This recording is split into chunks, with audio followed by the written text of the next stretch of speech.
Bienvenue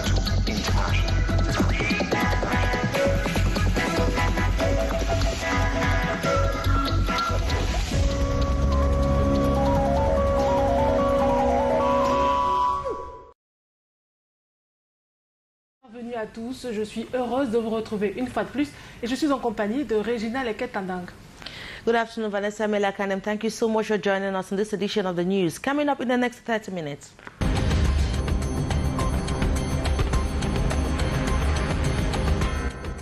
Cameroon's draft state budget for 2021 financial year shows an increase of 232.5 billion francs CFA compared to 2020 budget.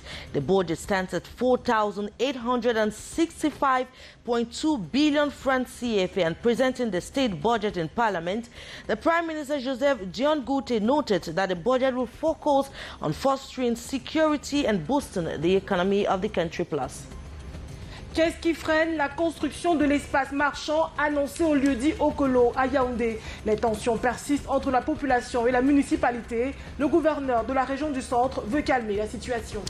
And close to 30 separatist fighters have left the bushes for the DDR center in Bamenda Northwest region of Cameroon. The first group of 23 have been presented to the national coordinator, Fayengo Francis, who has been visiting the Northwest regional capital, Bamenda. 7 400 000 enfants à vacciner contre la bilharziose et les vers intestinaux au Cameroun. La campagne a été lancée à Ayos par les secrétaires d'État au ministère de la Santé publique et au ministère de l'Éducation de base. C'est tout pour le sommaire.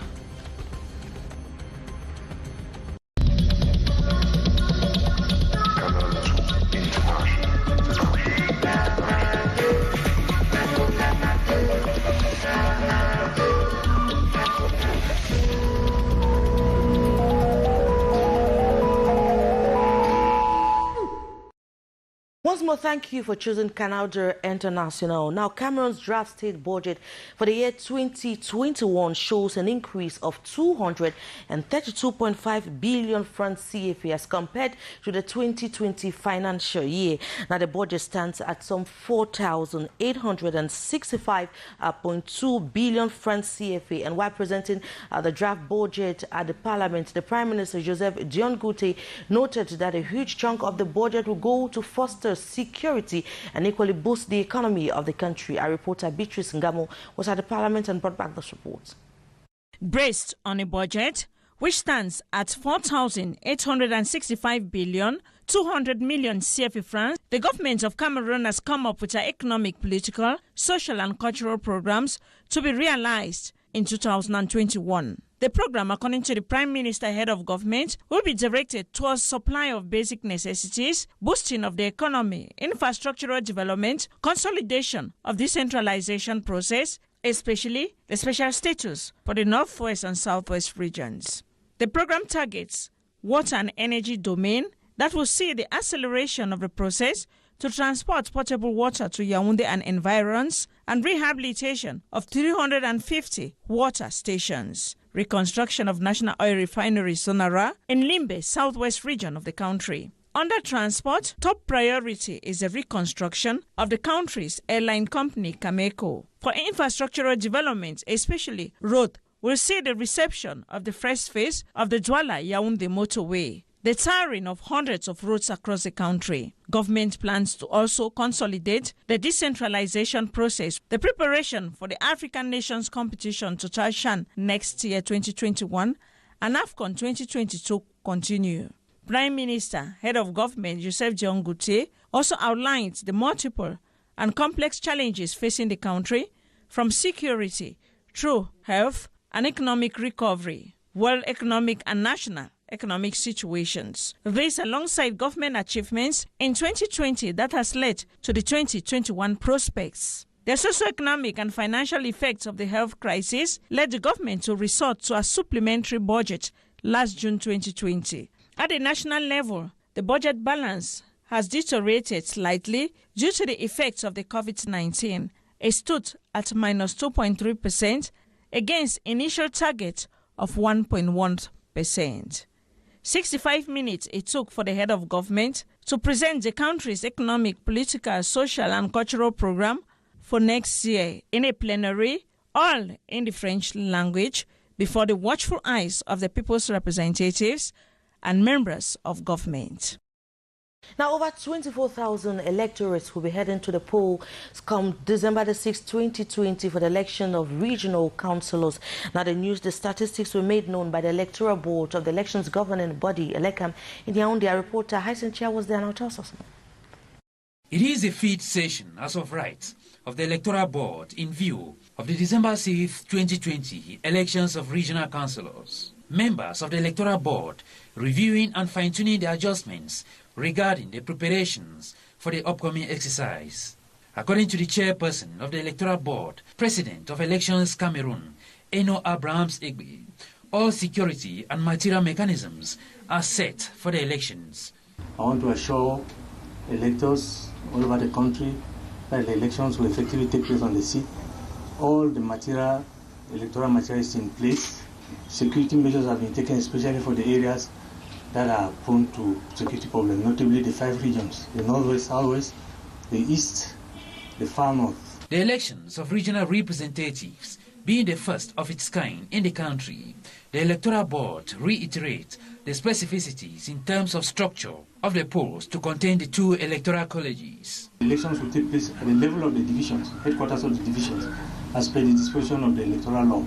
And 2 colleges, the simple practical measures say that you can have in the hall, you have 2 polling boxes that will be made as considered as colleges. All electorates, as of now, they emphasize, are aware of their constituencies and polling stations all over the nation. For the figures, in total we have more than 24,000 electors. The session, in accordance with Section 263, Sub 2 of the Electoral Code, will equally establish regional supervisory commissions in charge of supervising the entire electoral process. Now, a woman has died suspiciously in Yaoundé after consuming a meal with 5 of her children. 2 of her children went into a coma and were immediately rushed to the hospital. At the hospital, 2 of her children are said to be responding to treatment, but 2 others are battling between life and death. The incident has left the people of the Carrefour region in total confusion, as we end the following report with you, Beatrice Ngamo. 48 hours after the death of Marine Vele, family, like neighbors, are still in shock and disbelief. The young woman, aged 35 and tenant of this apartment, died Tuesday in a confused manner. This neighbor is the first to arrive at the disaster scene that fateful day. She explains here that the door was forced open. Elderly sister of the dead woman was sitting in a complicated position despite her weight as if dead, but she was still alive, though unconscious. On her right was the daughter, her head on the mattress, body and legs on the floor, with vomit all over, struggling with her breath. While the 2 other younger children were a little bit strong. This as Marie was found dead on her bed. This is the meal, the number 1 suspect of the tragic scene. Boiled sweet potatoes and fresh fish sauce, which the family ate. 2 out of the 5, that is the young children, are out of danger, while 2 others are still in coma. Even more confusing, as the senior brother of Marie explains here, Marie's fiancé, a white, is supposed to arrive the country in the days ahead for their wedding, whose arrangement is already being made. Only autopsy can help tell the story of the death of Marine Vele at the Carrefour Region neighborhood in Yaoundé more better. Investigations has been opened. Indeed, now close to 30 separatist fighters are said to have left the bushes and joined the center, or rather and joined the Disarmament, Demobilization and Reintegration Center in Bamenda Northwest region of Cameroon. Now the first group of 23 separatist fighters have been presented to the coordinator of the center, Fayengo Francis, who has been on a visit to the Northwest regional capital. More in the following report. Images Katsi Anyi Collins Anyi. 23 more separatist fighters from Donga Mountain, Menchum and Santa in Mezum Division in the Northwest region have dropped their arms. They should take an example from me, especially the Santa that they know me very well. I was a commander. If what they are saying or what the civilians are talking about VDR is the truth, then why am I still alive? They should take me as an example. While on the second day of a Day 2 visit to Bamenda, the National Coordinator of the Disarmament, Demobilization and Reintegration Committee congratulated them for the patriotic gesture while encouraging the other fighters still in the bushes to do same, as government is doing all to comfortably house and professionally reinstate them into the mainstream society, like in this 1.2 billion franc CFA multi-purpose center being completed next to the Bamenda Airport. The DDR is not a play. It stretches a hand of fellowship to the young guys. I think it is sincere. This is a proof of it. This is also a proof for other people who are still doubting in other places that the DDR is coming ahead. And the president is following it personally and day by day. He promises, he realizes. The second message is that this is going to start about the same thing will start in the southwest in the next few days. And maybe around January it will be the same case in. At the moment, the 137 boys, 23 girls and 15 children are gainfully occupied with various trades. One of the ways through which they promise to curb the frequent ghost town, including intelligence outings with defense and security forces. Towards the end of this Wednesday ceremony, there was news of the coming of 6 more combatants who have renounced fighting. Now, Cameroonian researchers have called on the government of Cameroon to adopt a better legal framework that will permit them become more active in the 2020-2030 National Development Strategy of the government of Cameroon. Now, the current laws, they say, are ambiguous and continue to push competent researchers out of the country. More in the following report with Yuhai Sentia and Serge Alain Sebo. Cameroonian researchers want to be given the opportunity to elevate the national development strategy from 4.5% to 15% growth rate instead of the 8% industrialization. It is ironical that Cameroonian researchers, they insist, are highly recognized at the international fora but belittled in their country.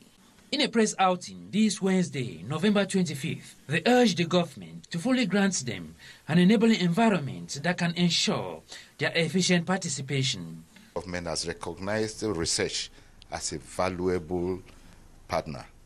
Now the implementation stage, so that most of what is being recognized out there, as you say, can be used in Cameroon to improve lives. We are just reminding the government we are there, we are valuable partners, and we hope if some of these things are done, the impact of the research will be felt better. The National Trade Union of Researchers equally advocates for a better legal regulations that can guarantee innovative potentials for the goods of the country. That changes already and keeps our researchers here in Cameroon. I am even a witness to the majority of researchers who have already left the country and doing well out there.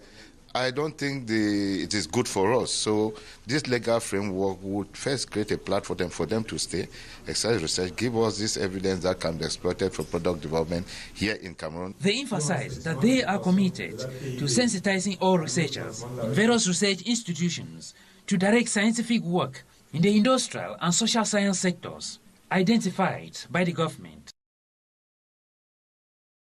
Litige entre la mairie de Yaoundé, celle du 1er arrondissement et les populations. Le gouverneur de la région du centre souhaite y mettre un terme. Il a réuni les différents partis pour qu'ensemble ils trouvent une solution. Rappelons que la pomme de discorde est la construction d'un espace marchand au lieu dit Okolo. Joël John 3 et Constant Kamga pour les détails.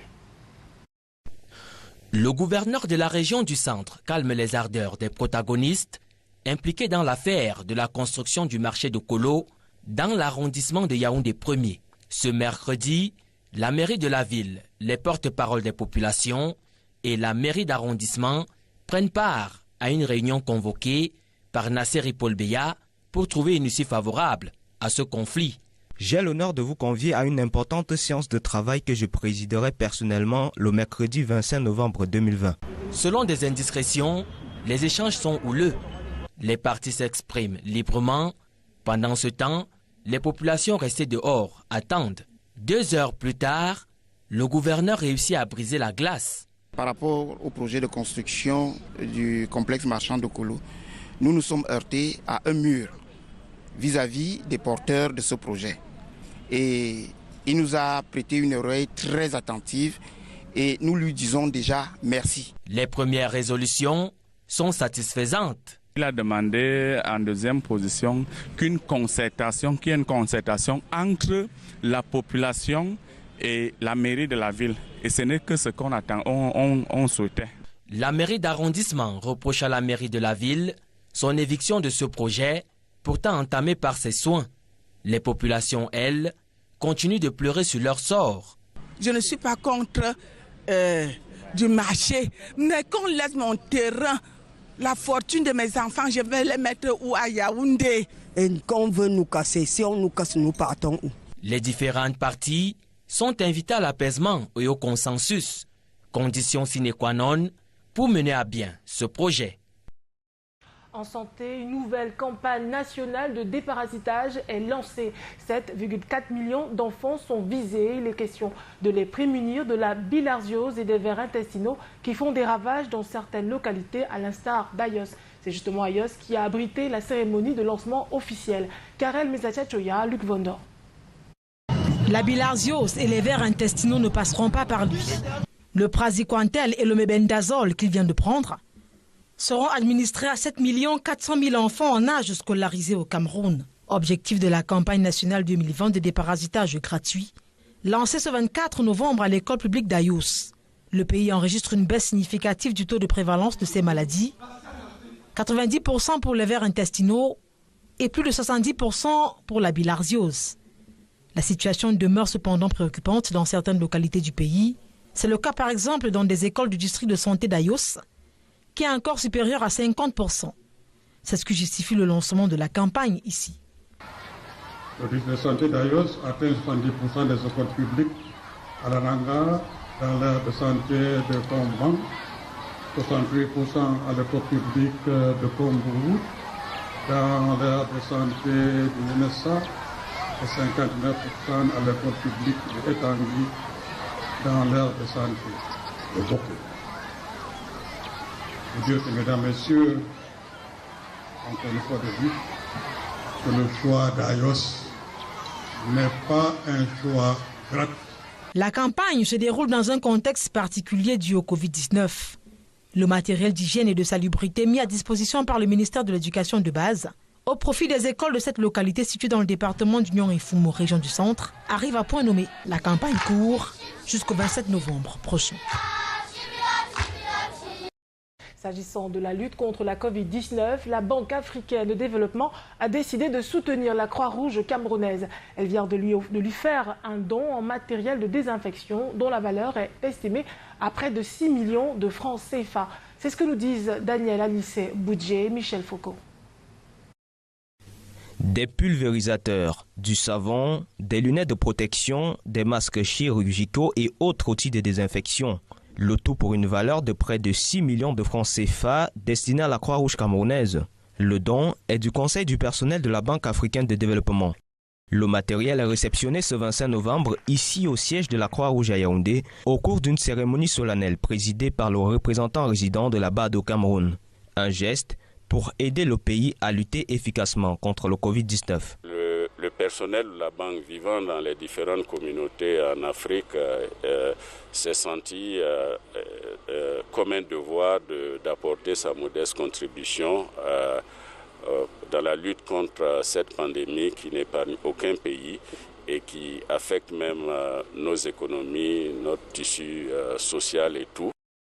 11 pays africains dont le Cameroun bénéficient de cet appui de la Banque africaine de développement. Ces outils vont servir immédiatement à la désinfection des lieux d'incarcération sur l'ensemble du pays. C'est l'occasion pour moi de remercier sincèrement le conseil du personnel de la BAD pour ce don qui vient à point nommé. Je voudrais saisir cette occasion pour tendre à nouveau la main à d'autres organisations pour qu'elles puissent faire comme la représentation de la BAD au Cameroun, c'est-à-dire accompagner la Croix-Rouge dans ses missions humanitaires. Quelle autre action la Croix-Rouge camerounaise a jusque-là? Cette remise de dons s'inscrit en droite ligne des missions de la Banque africaine de développement, lutter contre la pauvreté et promouvoir le développement. On constate un accroissement des violences conjugales à l'ère justement de la Covid-19. Le nombre de femmes victimes s'est multiplié par 5 selon l'ONU. Les violences physiques, économiques et psychologiques font de plus en plus rage et les organisations de défense des droits de l'homme disent stop. Les précisions de Monique Naosifoso et Marius Kossou. Aussi vraisemblable qu'elles puissent paraître, ces visages défigurés sont le fait des violences subies par ces femmes. Plus de 1000 photos de ces victimes sont répertoriées. Selon l'ONU, le nombre de femmes victimes de violences conjugales dans le monde s'est multiplié par 5 depuis la survenue du Covid-19. Information confirmée à Douala par ce centre de promotion de la femme et de la famille qui est un centre d'écoute des femmes victimes de ce type de violence. Des personnes qui avaient l'habitude de vaquer à leurs occupations se sont retrouvées en train de cohabiter. Et du coup, ils se sont découverts des tares qui étaient certainement cachés par le fait que chacun vaquait à ses occupations et il se voyait très peu à la maison. Sur le plan économique également, il y a le revenu des foyers, les revenus qui ont baissé et ça peut créer également des tensions au niveau des couples. En observant ce 25 novembre, journée mondiale de l'élimination des violences à l'égard des femmes, l'on dit stop, car les conséquences sont parfois irréversibles. Ils ne respectent pas leur humanité. Que cela soit dans les violences verbales, les violences physiques, le refus de travailler avec la violence économique, le fait de prendre leur argent, d'infantiliser les femmes, de faire comme si elles n'avaient pas le droit d'exister, de marier de force, de surtout exciser, de les tuer dans un silence assourdissant, cela cause des dégâts. L'on attend encore des lois plus coercitives à l'égard des auteurs, car sous d'autres aires culturelles, les bourreaux prennent la place de la victime. La nouvelle se répand dans le monde depuis hier. La légende du football, Diego Maradona, raccroche définitivement ses crampons. La star argentine perd son combat contre la maladie, laissant derrière lui une fantastique histoire de football. Alain Gislain Kanga signe ce reportage. Il représentait toute une partie de l'histoire du football mondial. Diego Armando Maradona vient de paître une rencontre qu'il joue depuis plusieurs années. C'est un arrêt cardiaque qui met un terme à la partie dans la maison de repos où il a été installé après l'opération d'un hématome à la tête. La star argentine s'en va 5 jours après avoir fêté son 60e anniversaire. 60 ans de vie sur Terre avec plus de 30 ans de vie sur le terrain. Couronné d'un parcours exceptionnel, l'idole du peuple argentin n'était pas qu'un joueur de football, mais sans aucun doute le plus grand talent individuel jamais vu sur un terrain. Celui qu'on surnommait El Pibe del Oro, le gamin en or, était un concentré de vivacité, de technique, d'aisance et d'élégance dans le jeu. L'exploit du 22 juin 1986 en Coupe du Monde, en quart de finale, face à l'Angleterre, restera à jamais dans les annales. En 11 secondes, il inscrit ce que la FIFA considère comme le plus beau but d'une compétition mondiale. L'ex-joueur du FC Barcelone et de Napoli remporte cette année-là la Coupe du Monde et reçoit le Ballon d'Or de la compétition. Celui qui a porté le brassard de l'équipe nationale argentine 57 fois en 97 sélections a été élu 6 fois meilleur joueur sud-américain. Maradona, le phénomène, repose désormais dans le temple des légendes du football mondial. Let's now take you to Cliquez in the south region of the country to discover a bike rider like none other. Now he's popularly called the man in white, or call him L'Homme Blanc. He dresses in white and his motorbike is equally painted in white. He has been described by most people in Cliquez as the cleanest and most disciplined motorbike rider. Let's discover him in this report done for us by Gladys Ambotiba.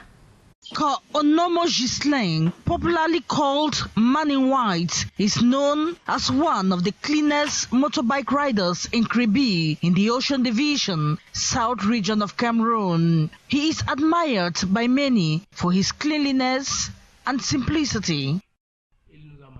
We got attracted by his mode of dressing. He chose a color that many of his colleagues will not use. He stands out with a color, and once he transports you, there are no worries. You feel secured and assured. His cleanliness has earned him credit to the extent that he is solicited at all times. I have the privilege to have his contact. For a while now, he is the one who transports me, and this for several reasons. First, white is a symbol of purity. He takes time to take care of himself, contrary to some bike riders whose outfits keep passengers uncomfortable. Secondly, for security reasons, and lastly, for discipline. In spite of the appreciations, some colleagues of Onomo Gislain believe he might be involved in a cult. Secondo, il y a les hommes en blanc dehors. Donc ça peut être aussi une secte, on ne sait pas. Donc c'est ça le vrai problème avec l'homme en blanc. On the contrary, the man in white, who has equally painted his bike in white, has discarded such an idea, saying he does not intend to join the cult, but adopted the white collar to identify himself amongst his colleagues. After work, it is difficult to recognize me because I dress differently. I put on colored dresses. White is for work. Ko Onomo Gislain is not the only rider who dresses in white, but the manner in which he handles his white outfits, the simplicity and discipline, however, makes him an example for others to follow.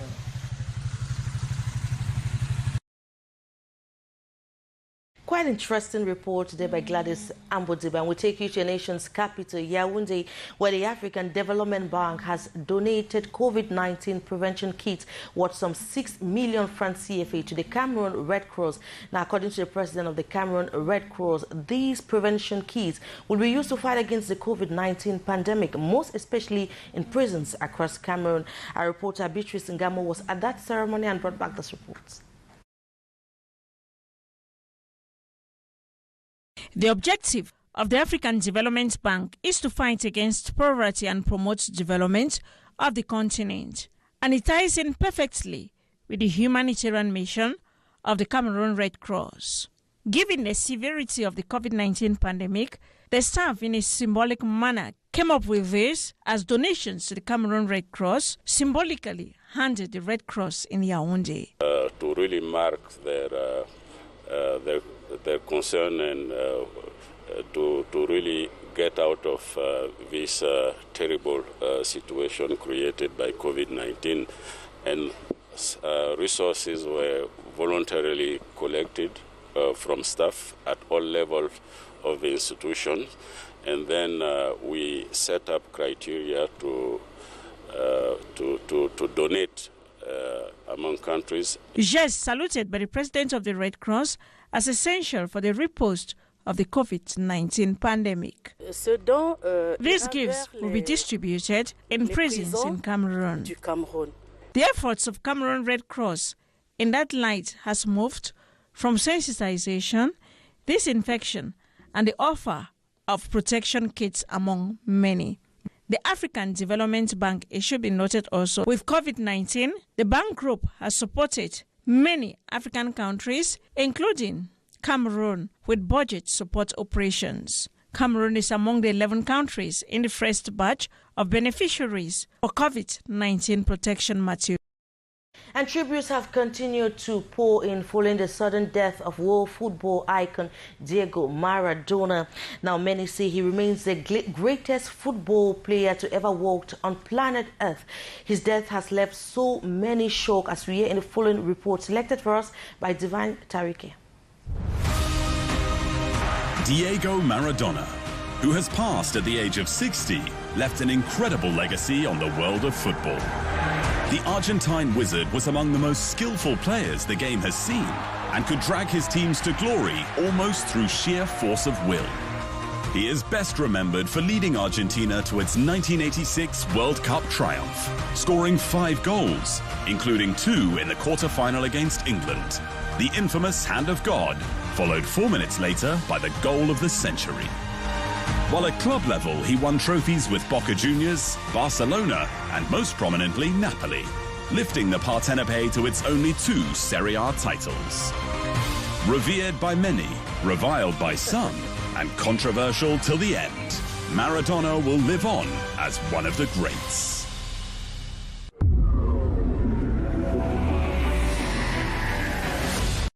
And may he rest in peace. And that story brings us to the end of this edition of the news on Canal International.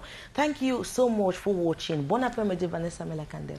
Bonne fin d'après-midi, Régina Cliquez. C'est effectivement la fin du journal. Nous rappelons que le prochain point sur l'actualité nationale, c'est tout à l'heure à 15h30.